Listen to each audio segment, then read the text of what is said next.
What's up, Ebby baby? Hey, Mimi, how you doing? How are you guys? How is everyone? Mimi, I ain't seen you in a while. How you doing, girl? Ciao. How you guys doing? What's going on with you? How has everyone's day been?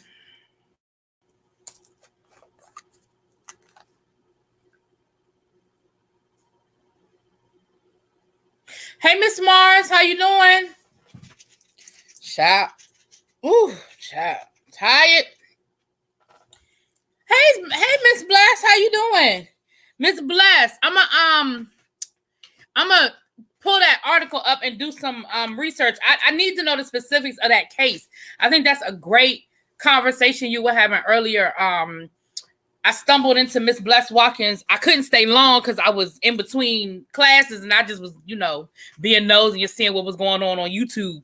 But she was talking about a case down in Florida with a 6-year-old little girl, I believe. She was 6 years old.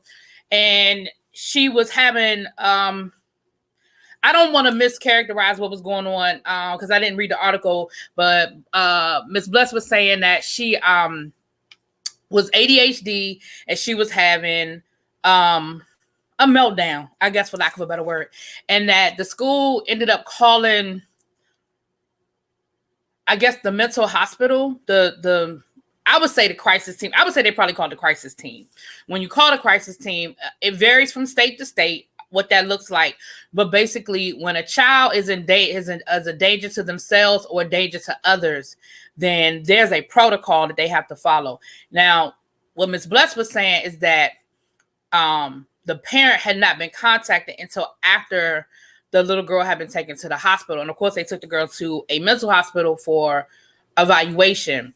I don't know all the details, but based on she was put under care for 48 hours. You can put somebody now again, 6 years old. I don't know the law when it comes to 6 years old, but I know you could put you could commit somebody on involuntary status for a 48-hour hold where they will evaluate them, and then at the end of the 48 hours, no problem, Miss Bless. It's okay. It's no problem. I just want you to know I was looking at that. I'm gonna don't be talking and driving now. Don't be texting and driving, Miss Bless. You keep your eyes on the road now. Keep your eyes on the road. Right, Miss Mars. They said that she threw a chair and wanted to admit her. Now, let me say this, and I said this on my earlier live. We were talking about this a little earlier today. My goddaughter is in the process of being diagnosed. She is dealing with some mental concerns. And last year she had a situation at the school where I don't want to say too much, but she got violent towards her teacher. And at that time, if they had not gotten in touch with my best friend, if they had not gotten in touch with her, then they would have taken her to the hospital because they weren't able to get in touch with her. Once they got in touch with her, then there was a dialogue, there was a conversation, and they were able to wait for her to get to the school. You understand what I'm saying? So when the mother says she was not contacted, I need to read more about that because and again, I'm not saying that the schools always do everything right.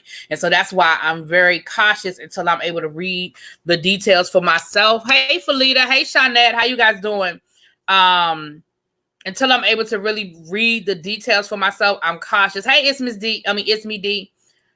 As to my opinion, but I know what the protocol is. And the protocol, obviously, is that you would contact a parent. Now, whether she answered the phone when they called, whether they had the right phone number for her, I don't know any of those details. But I know in the situation with my goddaughter, if the school had not been able to get in touch with my best friend, they would have called the crisis team, and the crisis team would have gone through whatever their protocol is and whatever their steps are. And if they could not de-escalate her or get her in a right place, then they would have taken her to the hospital. And last year, she was in the 6th grade. So they would have taken her to the hospital. And here's the thing. The language is a danger to herself or a danger to others. If she's, anyway, El Teddy, if she was throwing chairs at people and things like that. Now, I know Miss Bless was saying that by the time the police got there, that she was calm and she was in the back of the police car and she was having a calm conversation. So again, this was in Florida. I don't know the protocol. I don't know all of the details that surrounded the protocol. You know what I'm saying? I only know a bits and pieces that I picked up. So I'm going to do the research. I'm going to read, but it's definitely an interesting conversation. And I was talking to El Teddy about this being something that maybe we could, do as a show on the teacher project, because I think that, and I hear what you guys are saying. Somebody saying she was only 6 and, but that's y'all, they didn't lock her up. They took her to the hospital. They didn't lock her up. She didn't go to jail. She went to the hospital. And that's like, y'all equating hospital and jail. It's not the same thing. They didn't take her to the jail. They didn't I don't know what I ain't gonna say they didn't put handcuffs on her because I wasn't there. I don't know. But they didn't take her to jail. They took her to the hospital. If she was throwing chairs and they could not de-escalate her. Hey, Markel. Now, look, am I gonna be cussing you out tonight on this episode? Speaking of throwing chairs, look who fell off the damn sky. Speaking of throwing chairs. Exactly, Shawnette. And let me say this.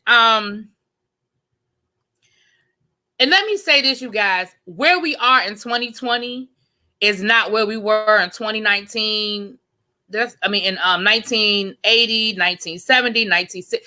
I'm not saying for better or for worse. I'm just saying we are not in the same place. And with that being said, unfortunately, I saw that you were in Spain. Congrats. Have a good time, honey. I don't know why you're there. I don't know if you're working or you with the boo or whatever the situation is, but definitely I enjoy Spain. I want to go back to Spain. So definitely have yourself a good time, honey, while you're there now. Don't be worried about this little mess going on over these parts of the world, child. Hey, Jonathan. Mwah! Big hug and kiss to you. Jonathan, I need you to do me a favor. I need you to email me your church. I need you to email me the name of your church. I mean, you can put it in the chat if you want to, but if you don't want to put it in the chat, can you email that to me, please? Sir, thank you. See, that's the thing. It's me, D. I'm going to have to do the research. I don't know the whole story. All I know is that a 6-year-old girl was taken to a mental hospital for a 48-hour psychiatric hold based on a situation that happened at the school. And the mother is saying that the school didn't call her. And people are upset because the child is 6 years old and she was taken to the hospital. She was not taken to jail. And I understand, people saying, well, she's 6 years old. Maybe she doesn't know how to express herself. She doesn't know. Okay, hold on. Let me write that down. Maybe she doesn't know how to express herself. Maybe she doesn't know how to. I get all of that, y'all. I'm not defending the school because I don't know enough information to defend the school. I'm just saying that there is a protocol. And when a child is showing that they are a danger to themselves and a danger to others, I get it that she's 6. But if she's throwing chairs, I'm just saying.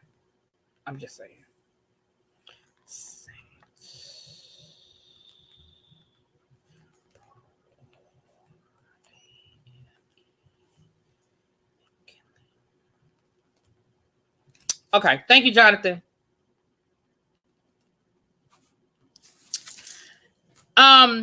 Hey, everyone. Y'all have a good night. Enjoy life. Be happy. I'm in such a better space in my life, and I wish everyone in this room watching you nothing but blessings. Oh, well, thank you, Markel. Well, I'm glad you're in a better, because I know y'all filmed that stuff a while ago, so I'm glad you're in a better space, honey. I'm glad whatever you were going through, you done worked it out, okay? Okay. Hey, Diva Law, how you doing? Yeah, and that's what I'm saying. It's me, D. I don't know if they tried to call the mom. Because let me be clear. And again, I don't know that situation. I'm talking about what in my experience. Let me be clear. we have attempted to call parents, and parents don't call back. Parents don't address the situation. Child, just because they look, the mama show up now to the child in the hospital saying that ain't nobody call her. That don't mean that ain't nobody call her. Okay, that mean that she ain't respond.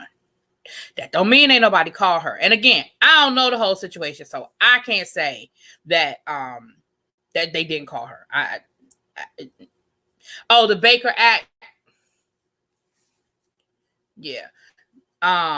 True, maybe this wasn't the first time. Yeah. The Baker Act goes to, if I want to, and correct me if I'm wrong, I believe this was during the Clinton administration where they changed some of the rules and laws as it relates to mentally ill and being able to commit the mentally ill, how long they can be committed, what the law states. I know that I have family members who deal with people who have mental illness, and it's very hard to get them help now. And a lot of times it's because of the language in the Baker Act. The Baker Act was supposed to help so that family members couldn't just banish people to a mental hospital without their say-so. But a lot of times it has handcuffed family members who are legitimately trying to get help for their loved ones who are having a mental break. I know we've run into that in my family with being caught between a rock and a hard place. They said they did, but she said they called after. Okay, so the school is saying that they called her while the crisis was happening or during the crisis, and the mother's saying they didn't call her till after the police got there. See.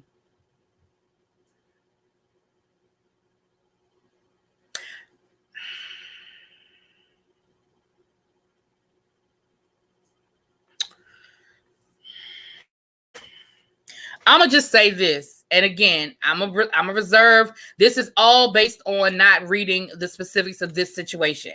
I will speak on my experience when it comes to parents. You can do everything in your power to contact a parent, and a parent don't have a whole lot to say to you until you do something they don't like. Nobody called me. I never heard from y'all. Y'all never told me. I didn't know. And you be sitting there like, I called you 50 times. I left 10 messages. I sent a smoke signal. You know what I'm saying? And while that girl, again, and I know she's only 6, y'all. I got that part. But while that 6-year-old was throwing chairs at people's heads and whatever else she was doing, if there was a crisis and they couldn't get that young lady to calm down, and they could not, because let's remember, a whole lot of things that we used to be able to do with children, we can't do anymore. Because see, we can't lock her in a closet. We can't lock, you know what I'm saying? There are a whole lot of things that we used to be able to do. I'm not saying lock her in a closet. I just threw that out there, y'all. But there are a lot of things that the adults in the room used to be able to do that we can't do anymore. And so you sort of handcuffed us. You know what I'm saying? Yeah, I'm gonna look it up, Miss Bless. I think somebody left a comment with the information. I'm gonna look it up. In the middle of a situation, they have to think about the safety of other children. Exactly. You have to worry about the safety of others and the safety of that child. And again, you can't leave her in a classroom, because if she's picking up chairs, Lord, God forbid what else she could pick up and throw. Who's she throwing it at? Does she make contact with somebody's head? You understand what I'm saying? Like, it's so many different factors. And remember, it's in the moment. It's like this. It's going like this. You know what I'm saying? It's this. So do I think that they tried to call her mother? I would be hard pressed to believe that they did not call that child's mother. I would be hard pressed to believe they did not call that child's mother. But I don't know all the details. So when the police was talking, Lord, when the police was taking that child away, she was calm and having a pleasant conversation with the police woman.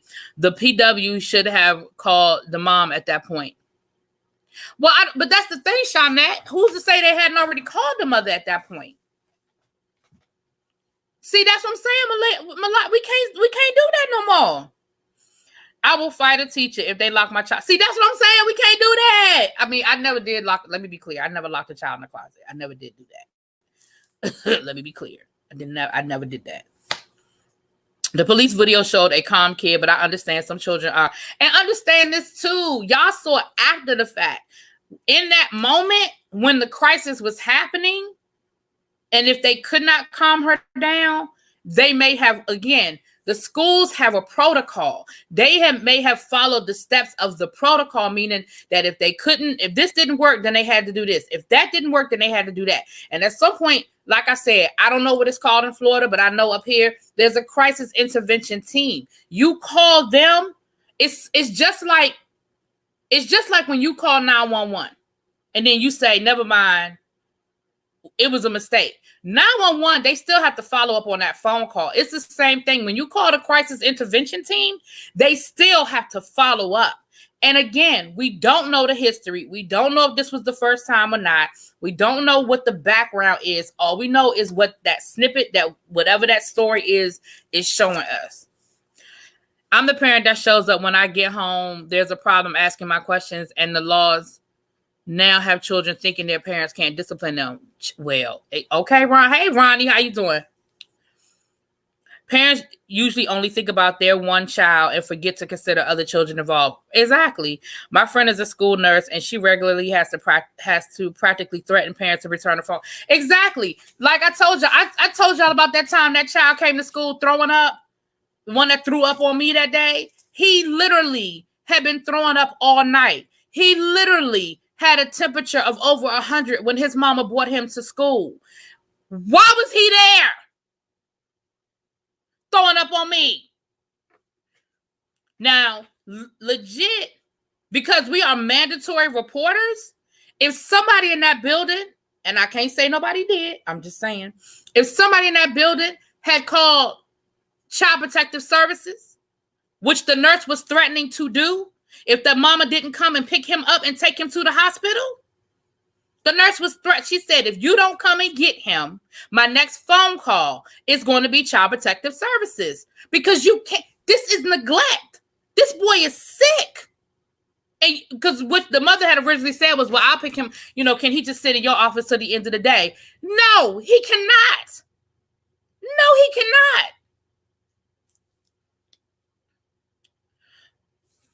So I get it, y'all. Again, I just don't want to speak too much, and I don't have all the information. I'm gonna research it. I'm gonna look it up. I'm gonna get more information, and then I'll address it. But like I said, the only reason why, when my goddaughter was having her breakdown, the only reason why they didn't call crisis intervention is because there's a history, because the school knew that my best friend was in the process of getting her daughter help, and that she was going through the process of having her evaluated, and they got her on the phone. Had they not had any background information and she was just doing what she was doing at school that day, because they were worried about suicide. Suicide was another thing they were worried about. So again, there are a lot of factors that go into, it's just a lot of stuff that goes into place. Y'all ain't going to yell at us about it though. We hate the parents. Okay. I'm good. I've been a registered volunteer, and I have seen the teacher call a parent and get no response. And this was the first grade. Yeah. Let me tell y'all something. I was saying this the other day, and this is something let's think about something for a second, y'all. For every parent that's in the room right now, I want y'all to think about something right now. And I'm not accusing nobody in this room. I'm just saying, for the people who need to hear it, if the shoe fits, put it on. If it don't, keep it walking. But your child says to you, Mommy, can I go over so-and-so's house? You never met so-and-so before. You don't know where so-and-so live. You don't know nothing about so-and-so people. The first thing you're going to do is say, well, I don't know these people. I need to meet them. I need to take you over there. I need to talk to their mom on the phone. I need to find out what y'all going to be doing. What you going over there to do? What y'all going to do while you're there? When you coming home? Do you need some money? Do you have a way there? Do you have a way back? I don't know these folks. Let me talk to them. Like, you have 500 questions when your child comes home and wants to go somewhere that they've never been before with people you've never met. Yet and still, parents will send their kids to school for 8 hours a day and never take the time out and meet the people that their child is going to be with for those 8 hours every day. Your child spends more time Monday through Friday at school than they spend with you, awake. And yet there are parents who won't come to a back to school night, who won't come to a parent teacher conference, who won't just show up at the school during orientation, who won't come by and say, you know what? I just want to know what my child's classroom looks like. How you doing? Hi, I'm Mrs. So-and-so. It's nice to meet you. Do you realize that I have taught kids for years? When I was at the middle school, well, it was a junior high school, I would teach kids for 2 years in a row and never meet a parent. Never get a parent on the phone, nothing. Do you know how many students I have where we don't have accurate phone information? No email, no phone number, no nothing. God forbid something happens. We have no way of contacting the parent. So when parents say to me, so excuse me when I'm a little skeptical when a parent says, the school didn't even call me, I'm a little skeptical. Because I know what I deal with. And I know what I've been dealing with for 20 years. And I know that when I first started teaching, it wasn't my issue. When I first started teaching, parents and teachers were allies. We worked together. That's not the case anymore. Y'all fight us, the teachers, as much as y'all fight anybody else. And the reality of the situation is most teachers are not out here to do nothing to your child. I'm not saying that there aren't bad teachers. They're bad everything. They're bad doctors. They're bad lawyers. They're bad whatever. Bad policemen. But the majority of teachers are not out here to do your child any harm. But y'all act like we are the enemy. Y'all act like we just want to fuck y'all kids up. And we don't. That's not the issue. Oh, shut up, L. Teddy. Abby, you stupid. But that's what I'm saying. Like, when you think about it from that point of view, think about it from the point of view of your child spends more time with me Monday through Friday than they do with you. Yet a parent won't come up to the school unless it's a problem. Then you come up there ready to cuss somebody out. Don't come up to the school until there's a problem, and then you're ready to cuss somebody out. Don't know the whole story, ain't never talked to me, don't know nothing about me. Your child came home and said, Mrs. So-and-so picking on me, and she said this and she said that. Now you're ready to come up here and cuss me out. Ain't never talked to me. Don't know my side of the story. Don't know what happened. Because, of course, your child can't possibly lie. Can't possibly be lying to you.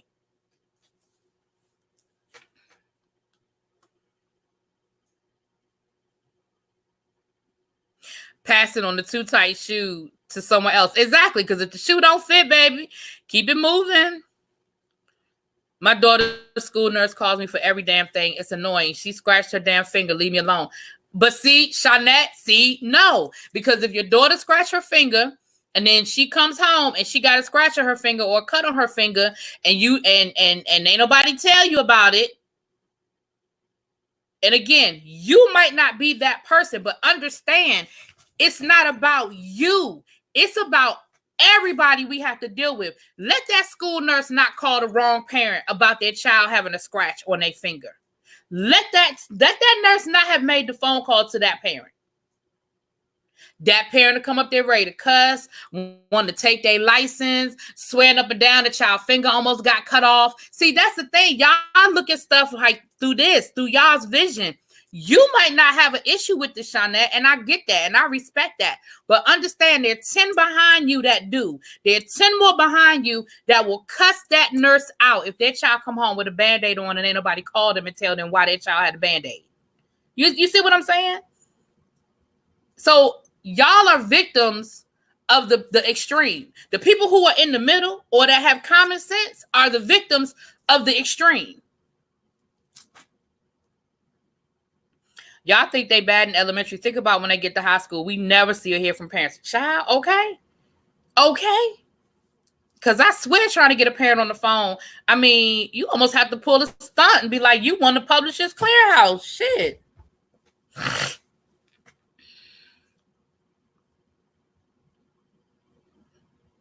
My nephew starts high school in the fall and I attend all meetings. And again, we clearly are preaching to the choir, but y'all got to understand y'all are the choir.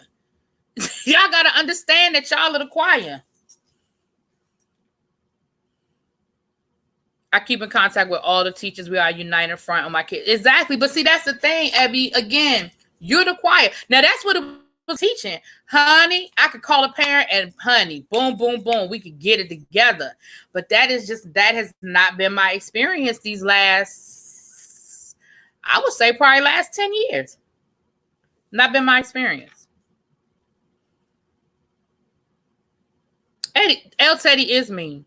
I always show up and question a teacher on everything. I need to know what they're going to do a good job. Otherwise, I'm going to the principal. See, Shawnette, that you just got finished saying that you don't want the nurse calling you, but you see, that's what I'm confused. A parent will believe what their child said as if it were an epistle in the Bible. I was going to say apostle. An epistle in the Bible. And that child ain't did nothing but lie. And know that child is a liar. You know your child lied to you. You know it. Judge Judy said, you know how a teenager is lying? You know when a teenager is lying? Because their mouth is moving. Okay. Right. Let the school not call you and that finger get infected. Ooh, Lordy. Y'all be ready to sue. That happened one time with my son at my son's school. I lit that school up. He hurt his foot, went to the nurse, and they put ice on it and sent him back. See, that's what I'm saying. This is my son's senior year. As a single mom trying to survive, I've had to rely heavily on the school. I've been blessed. And that's the thing. Like in most situations, the school is not fighting against y'all. Like we're not. We're not. But what we don't have, honestly, and I'm going to speak for myself. I won't speak for everybody.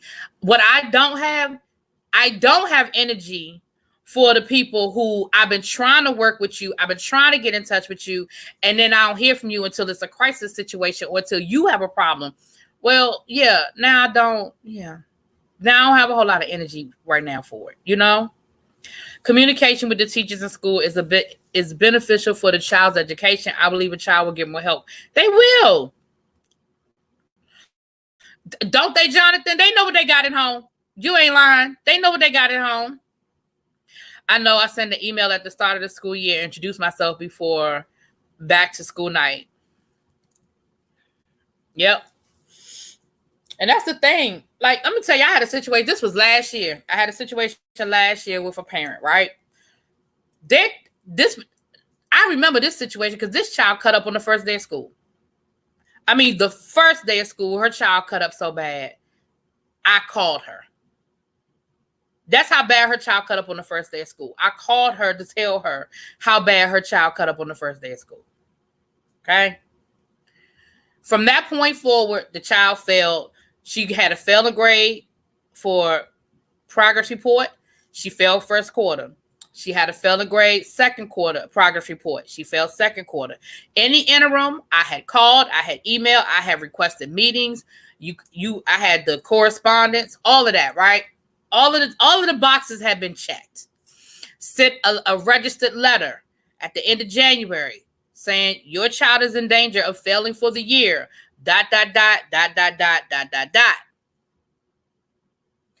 April rolls around. Mind you, school is over in June. April rolls around.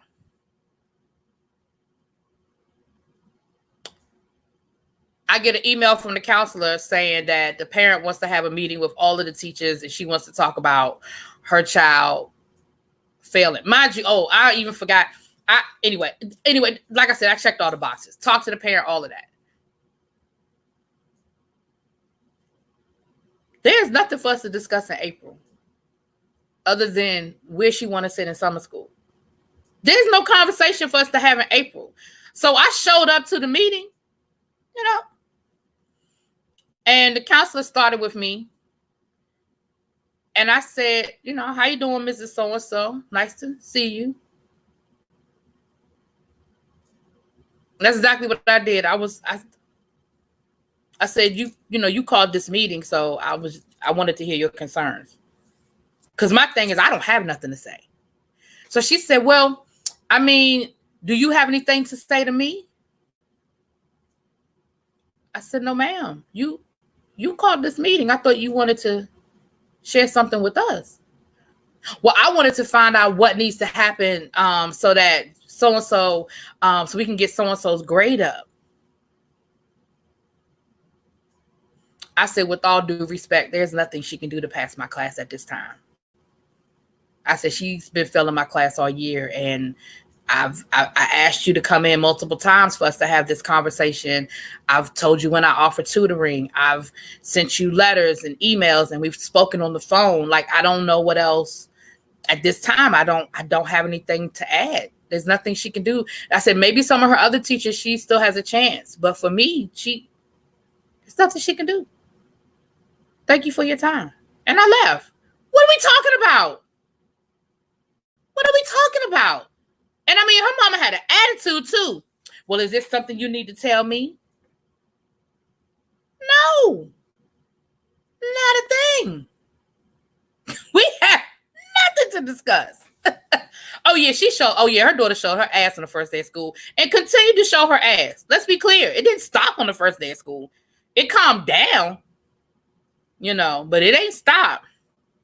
I show up to parent-teacher meetings and some afternoons when I'm picking them up. I need to know they're going to teach good. I just don't want you calling me every day after recess for a scratch.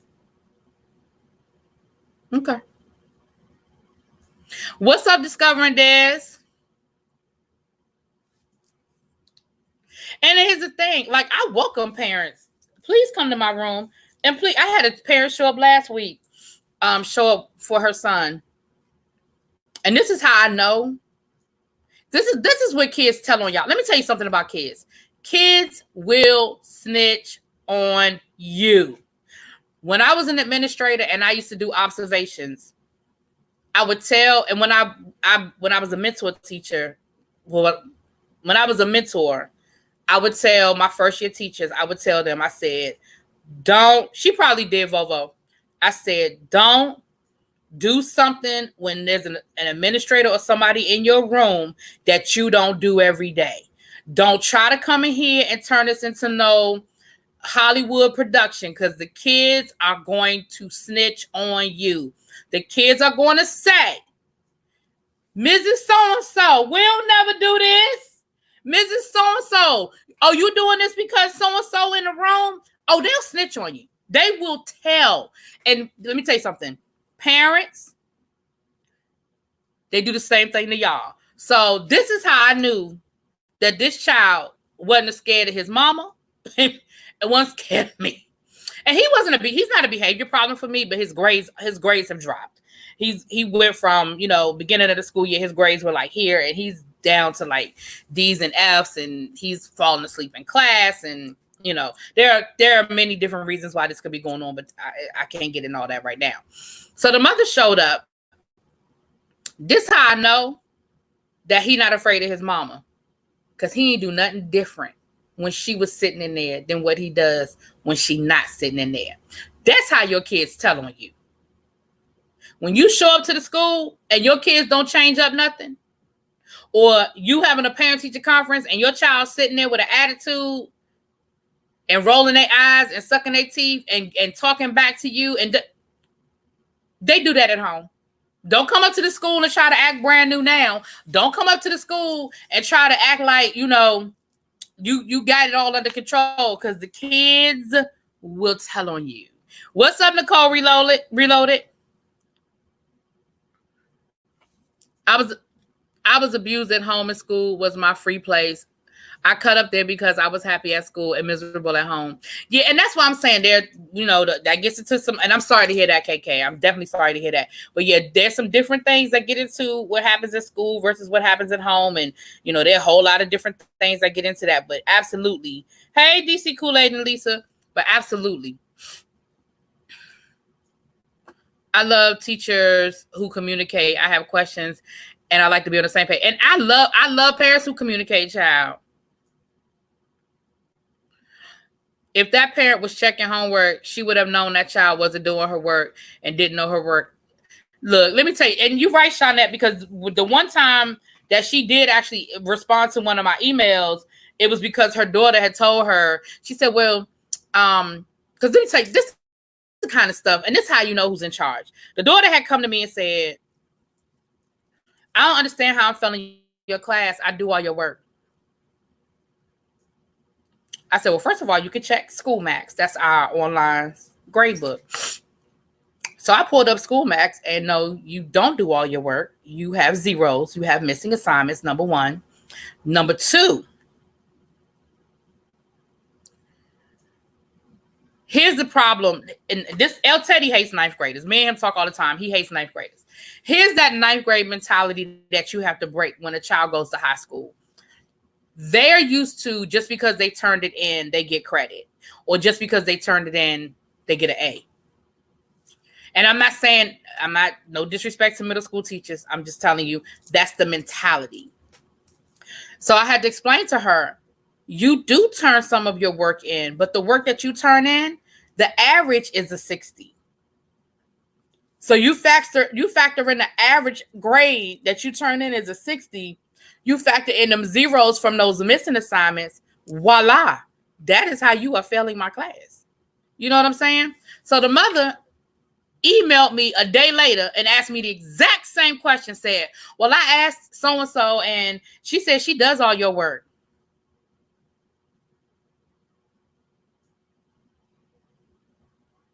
She said she don't have no homework. And this is exactly what I said to her. I said, well, you should have called me back in October. If your daughter was coming home and telling you that they were not getting any homework, you should have called me in October, because I would have had a problem with that.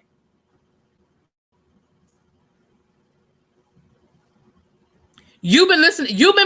Now, mind you, your child been bringing home F's, because it wasn't just me. Your child been bringing home all these F's. And when she said she don't get homework, you believed her. Really? Really? That's what we doing? Mind you, you have access to the online grade book. You can see my grades. You can see my grades. And there are categories: homework, classwork, assessment. You see all them zeros for homework. You thought I just made that up. You thought that didn't apply to your child. See, y'all got me in here acting like y'all got me in here cutting up, child. I was trying to.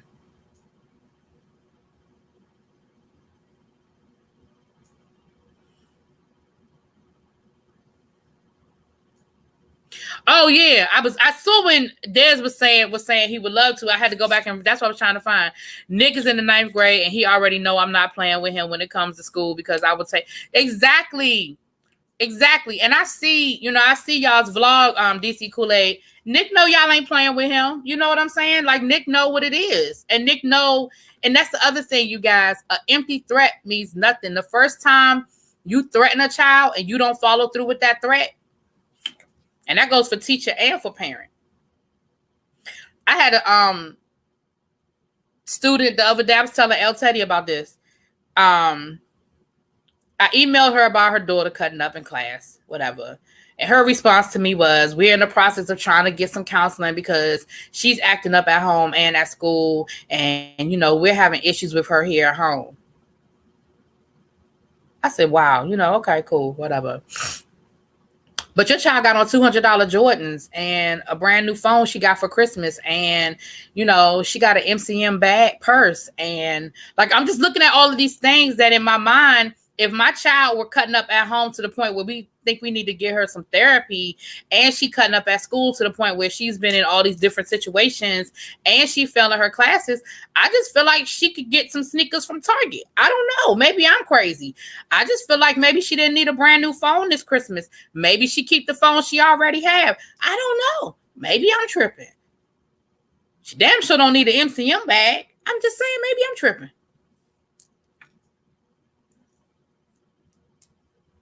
Child, my honor roll child damn near failed his freshman year. Exactly. It's a transition. Hey, Tammy, how you doing? Hey, Miss Old School. Maybe parents should be told the expectations, and a lot of parents are totally out of touch. And I hear you, Tammy, but that's why the parents need to come to school. If they come to back to school night, if they come to orientation, all of that information is outlined to them. I know, again, I can speak for every school I ever worked at. That is the purpose of back to school night. That's the purpose of orientation. You get all the paperwork, all the documentation, all the contact information, All of that is given to you then. So again, there's really no excuse for a parent not to know unless the school isn't doing their part. But if you come to back to school night, that is the whole purpose of back to school night, is for you to follow your child's schedule, meet all of your child's teachers, and get the syllabi, to get what they need. All of that information is given out at back to school night. You know what I'm saying? There's always a 9th grade orientation over the summer or the beginning of the school year. That's what all of that is for. So the information is given. Thank you, Abby. This ain't related to none of my hashtags. Child, I am. I'm gonna have to rename. What I'm probably gonna do is upload this on the other channel.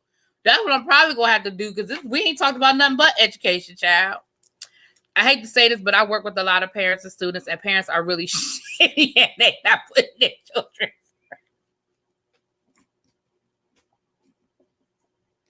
I'm sorry. You know, you start reading something, and like when I start reading these comments, I don't know what they say. So halfway through, just cracking up. I keep my mouth closed on a lot, given the population I work with. But woo, child, these households are being ran by. Exactly. Okay. That's because some parents want to be, child. We know that.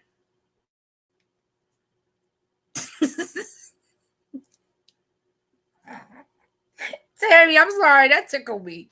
Oh, that tickled me. I wasn't ready. I wasn't ready for that one, Terry. I wasn't ready. Okay, that was funny. Just said, I hate, and it was funny because you start off so nice. I hate to say this, but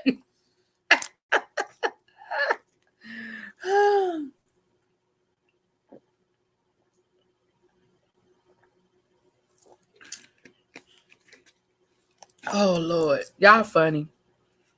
Y'all are funny. But you know what, Discovering Dads, we definitely need to get you on, because you teach special ed, right? You teach special ed, right, Des? Because, you know, we getting ready to start working on our special ed series. So it would definitely be great to have a special ed teacher in the room when we discuss these issues. Abby said, I'm so glad that my baby will be 21 this year. Because, woo, child, okay. I'm going to have to put that one up there. That thing cracked me up. I'm going to have to put that up on the screen.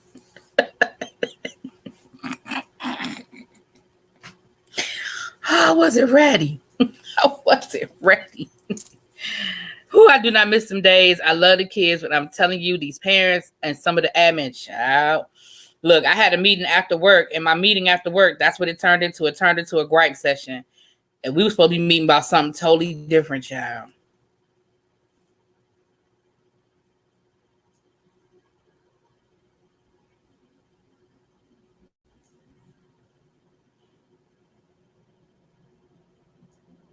Child. Hey, Jaded, where you been, boo? You have to run back to work. Okay, no problem. Thank you for coming through. Thanks for the thumbs up. How do I handle when the other parent sabotages their own child's homework? What? To make you look bad? What? What? How does that have anything to do with child support?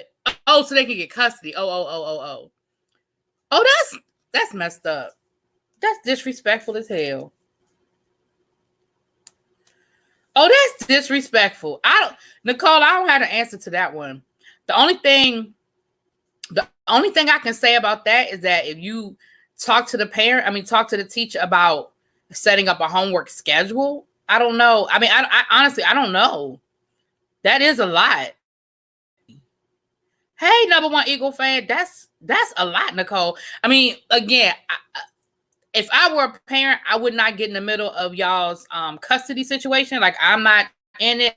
I ain't taking sides. But the only thing I could think of is if you could ask the teacher, and again, not so much to take sides or anything like that, but if you could ask the teacher, can you just, can I pick up the homework folder once a week or something? Like, I don't know. I mean, if it's an elementary school, I know they do like homework folders and stuff like that in elementary school. Clearly, this child is not old enough to do this by herself or himself. I don't know. That is terrible.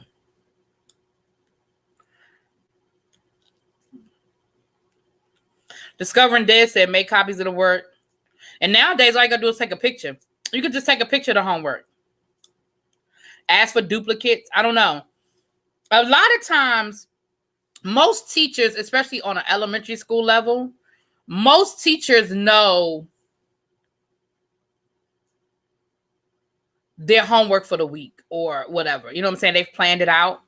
The only suggestion I would have is to talk to the parent and find out if you can do like a homework folder, pick up, drop off situation where you could do it like once a week or something. Like that's the only thing I could think of, child.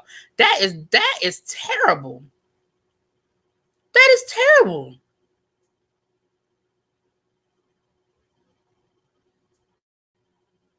You just found out he was doing this. That's terrible. That is terrible. Yeah, the only thing I can think of is ask for duplicates. Again, you don't want to put the teacher too much in the middle of it, but you can maybe talk to the teacher about, having a pickup drop off folder situation. You know what I'm saying? Like, see if the child is with you Monday through Thursday and he goes with the daddy Friday after school, see if you can do the homework Monday through, like, I don't know y'all situation, but I'm just using an example. See if you can turn the homework in Monday through Thursday, and then whatever the weekend homework is, figure something out. I don't know.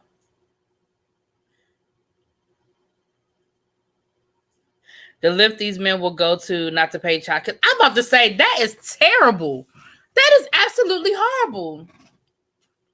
Initial it, yeah. Discovering days, that's a good one too. Initial it. Hey, below.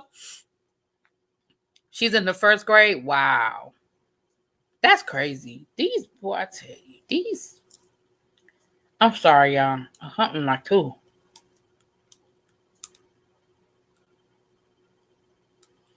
Irritating.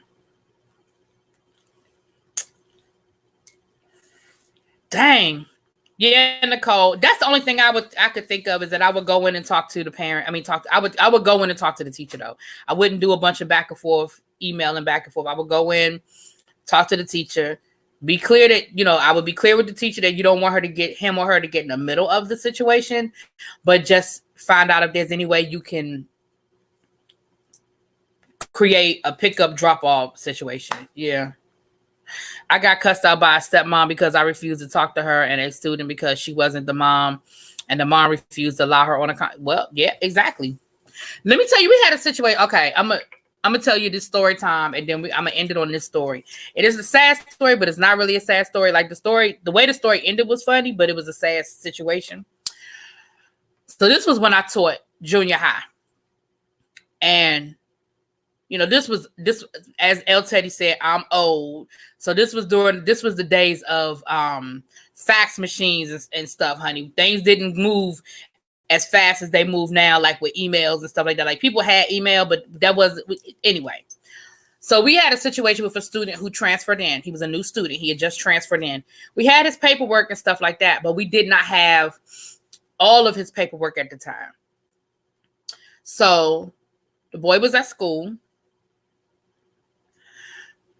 The mama dropped him off at school that morning. And around half a day, the father came to pick him up. Well, the mother had verbally told the office when she registered the boy that the father is not to pick him up. The father is not, but because he was still on all of the paperwork, like he's his father, they were saying they needed it in writing. They needed the situation in writing. And what happened was it was a restraining order. It was a domestic abuse situation. It was a restraining order involved. And so we were like, well, not we, because I didn't know nothing about this until what happened. The school was like, we need a copy of the restraining order. We can't just go by your word that he's not allowed to come and see his child or pick his child up because y'all are still legally married. He's still his legal father. You know what I'm saying? So we need the paperwork showing that there's a restraining order and he's not allowed to come and get the child. So what happened was the father showed up. Like the boy hadn't even been in school like 2 good days. The father showed up. Now, what happened was, no, let me rewind. Let me rewind that. That's not what happened. We didn't know at first. The mother registered the little boy, but the mother didn't tell the office that there was a restraining order and that the father wasn't allowed. Did not tell the office. So when the father came to pick the little boy up, the office paged him. That little boy came downstairs. He saw his father. That baby took off. Do you hear me? He took off and he was hiding. He was somewhere in the building hiding. Now, he was a little thing too. He was a little boy, somewhere in the building hiding. And that was when it alerted the office and they were like, well, whoa, wait a minute. Something here ain't right. That's when they called the mother and the mother said, oh no, there's a restraining order. The mother thought that the father didn't know what they were, whatever. She didn't tell us what it was. It was what it was. So that's when we were waiting for the facts to come over. Before they called the police, they were waiting for the facts to come. So the facts finally came through, honey. They called the police. By this time, it was all of the security guards and about 2 or 3 of teachers who didn't have a class that period. It was our planning period. We are looking for this little boy in the school. We looked in all the obvious places, right? We looked in the bathroom. We looked in the hallways. We looked under the stairwell. We looked in closets. Like, honey, I think they even went to the roof looking for this little boy. That little boy would not come out. Do you hear me? Would not come out. We could not find him. We did not know where that little boy went to. This what we ended up having to do. They had the police came because by this time the daddy done took off. He realized, he was like, oh shit. He left, but we still couldn't get that little boy to come out. This what we had to do, y'all. We had to get his mom to do the announcements. It was like lunchtime, and his mother was up at the school by now. We had his mom do make up some announcements, like some lunchtime announcements, so he could hear his mother's voice. And she put a code in it because we didn't want to alert everybody and be like, it's okay to come out now. Like, you know what I'm saying? We were trying to keep it cool. We wasn't trying to be all obvious about the situation anyway. And he heard his mother's voice, and I guess his mother said something that let him, it was safe for him to come out. And hold on, y'all, let me turn my thing off. And he them runners ain't no joke. And when he heard his mother's voice, he finally came out. You know where that little boy was? That little boy was in the boiling room. Now, we had looked in the boiler room. I said the boiling room.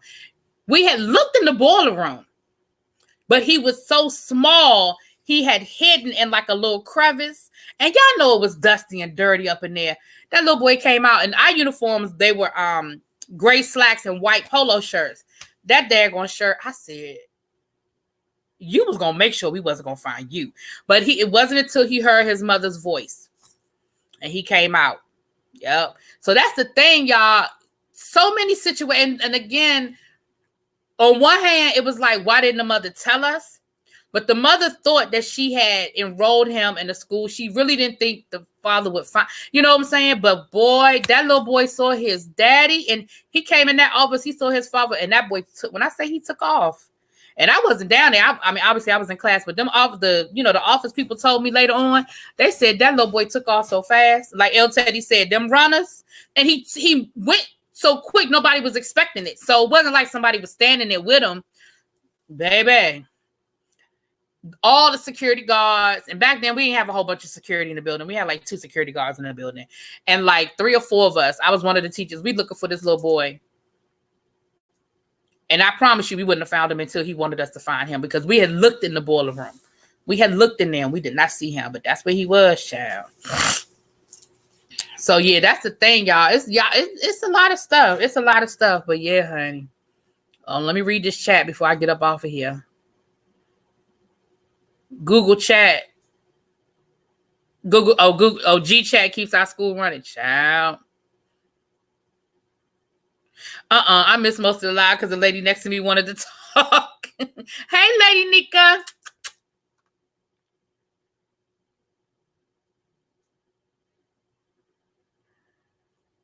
No problem, Nicole Reloaded. I hope it works out for you. But yeah, I would just try to have a conversation with the teacher. Again, not so much telling her too much of your information, but see if y'all can work something out. You have to show current custody orders and restraining order to the school. Yeah. And see, she didn't do that. She registered him, but she didn't show us any of that information. And so that's why the school, the people in the office didn't know that he couldn't go with his father, because you didn't tell us. It was nothing on there to say he can't go with his daddy, you know? But he told us. And I thank God that he was smart enough to tell us, because he told us, because it was a really bad situation. Once we got all the paperwork, we were like, why the hell wouldn't you tell us none of this? And again, I understand that a lot of times you don't want people in your business. You don't know who you could trust. You don't know you know what I mean? I get all of that too, but it was like, because literally they hadn't been at the school. That little boy hadn't been enrolled at that school a good 3 days. And the father found him. So whatever you thought you did to hide him, you did not.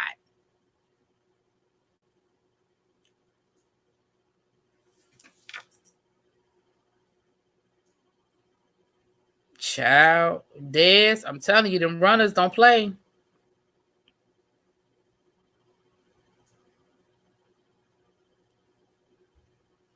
Oh, I didn't mean to break y'all. I didn't mean to end on a bad note and break y'all heart. I thought the fact that that little boy was smart enough to run, I thought that was good. Okay, I'm sorry. Hey, Shelby. Hey, Joy Fitzgerald. Yeah, he was able to hear because the boiler room that he was in was next to the cafeteria, and he could hear. Because again, we didn't know where he was, so we didn't know if he was going to be here where he was or not. Like I said, we had been on the roof. We had been everywhere looking for that little boy. Because the roof, okay, the door to the roof was supposed to stay locked. Let's be clear, but we had a weather station on the roof, and so if you caught the science classes in between going up there and checking the weather station, like they had like we had a grant, and they had like this whole weather station up on the roof, and they could, they would go up there and do their readings and do their predictions and stuff like that. So if you caught the science classes in between, and kids knew when to try to slide when the door wasn't locked in between classes, or when not in between class, but when classes were going on, you sometimes you could get lucky and that daggone roof door was open. Hell, one of my students told me last year that the door to the roof of our school wasn't locked all the time. I said, what? I made sure I let somebody know that. I said, y'all might want to check the lock on them roof on a regular basis, because thank God he was a runner. He did. Yeah, that's what I'm saying. I thank God that he was a runner. Have I been hit by a student? No. Okay, let me rephrase that. I've never been hit by a student, but I'm gonna tell you what did happen one time. This will be a funny story to end on, so I won't end on that one. I'll end on this one. This will be a funny story to end on. Okay, so I used to have. Y'all know I'm not a little girl, right? I'm a big girl, right? So I used to have these two girls in my classroom, and both of them were big chicks too. You know what I'm saying? Again, this was when I was at the junior high, and they were ninth graders, but because the junior high is 7th, 8th, 9th. So they were ninth graders. So they were big girls, One I know is a straight up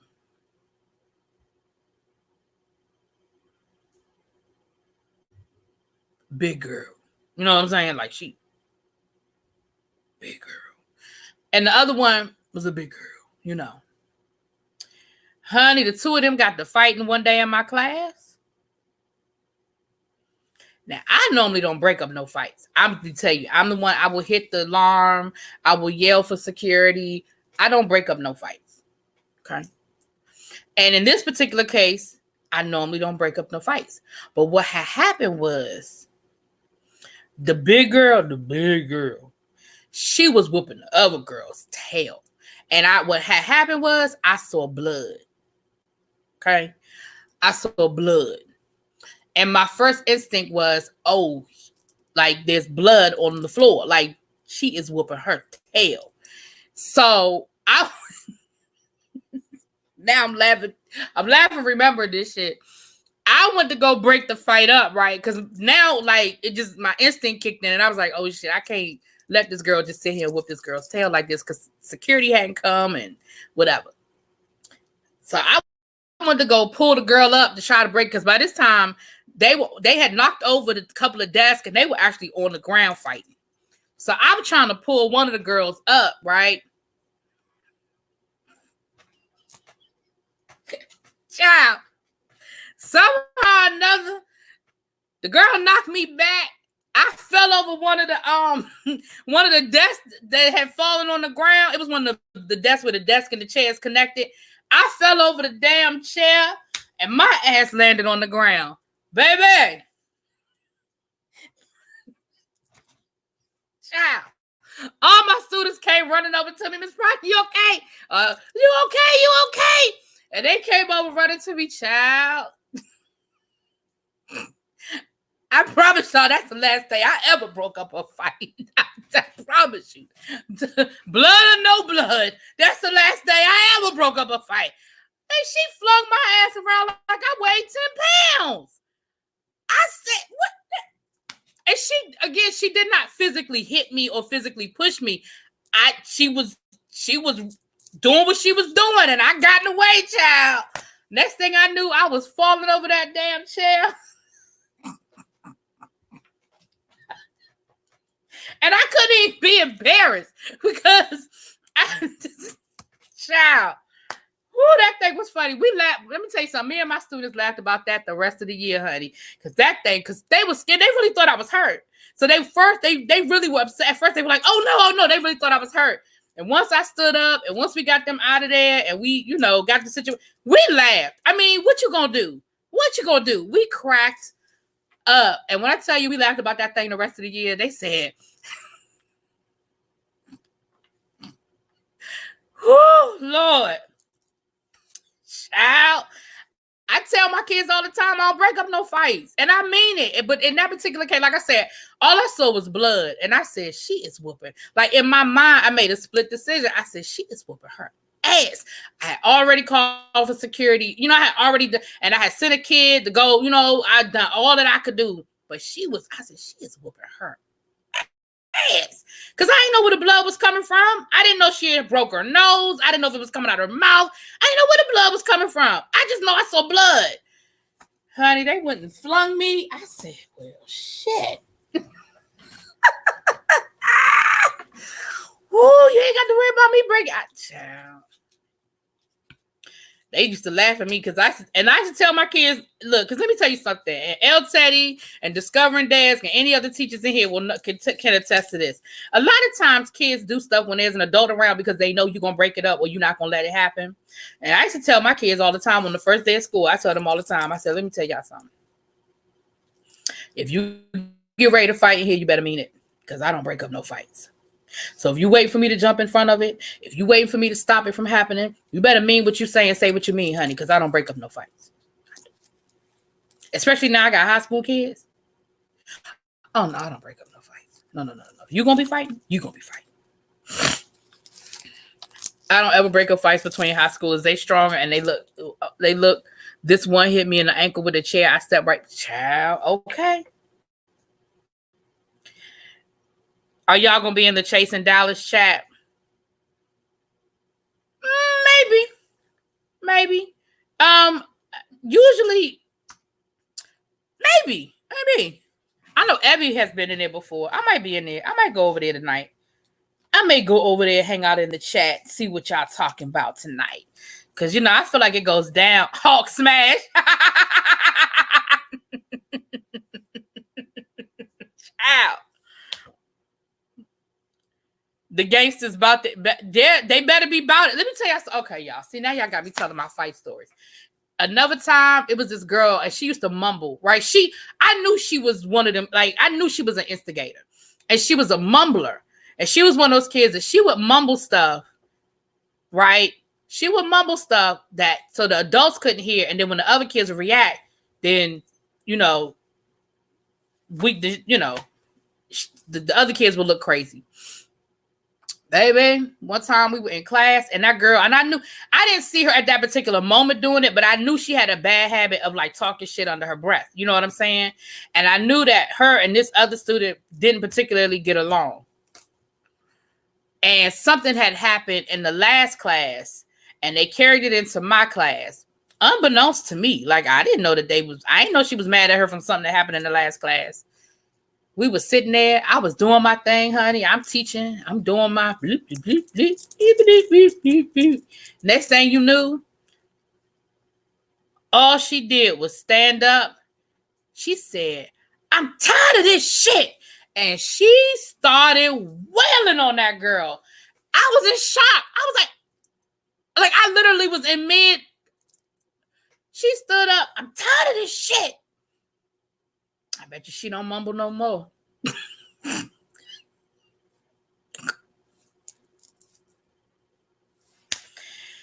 Whoo, child. Let me get off of here, y'all, before I keep telling y'all all my stories. Let me get off here. I won't have no other stories to tell. I won't have no new stories to tell. Let me get off of here, y'all. I think I'll go. I think it starts at, is it start at 7:30 or start at 8 o'clock? I don't want to be in the chat and 5 away the shade that will be thrown in my review. You mean give away the shade that will be thrown in my review? Yes, she was discovering this. A masterful gaslighter, honey. Because like I said, and the kids would tell us, and we knew we could never catch her doing it, but we knew that's what she was, like we knew. Like everybody ain't lying on you. But she must have mumbled one time too many because the girl was sitting right behind her. You know what I'm saying? She was mumbling in the girl's ear. Honey, and she turned around. I got my arse whipped for mumbling too, but it was my mama's child. Well, her mama must not have caught her either. But I bet you she don't mumble no more. Oh, she learned that day. I don't shade in my review, just in the live chat. Oh, Lord. Yeah, Jonathan, the live chat for Chasing Dallas. It comes on at 8 o'clock. I'm going to be over there, y'all. So, yeah, meet me over at the live chat at 8 o'clock, child. Meet me at the live chat at 8 o'clock. I'll be over there. Life is truly what you make it. All right, y'all. I'll talk to y'all later. Everybody have a good evening. Peace. I'll be too busy taking notes. Ciao. Bye.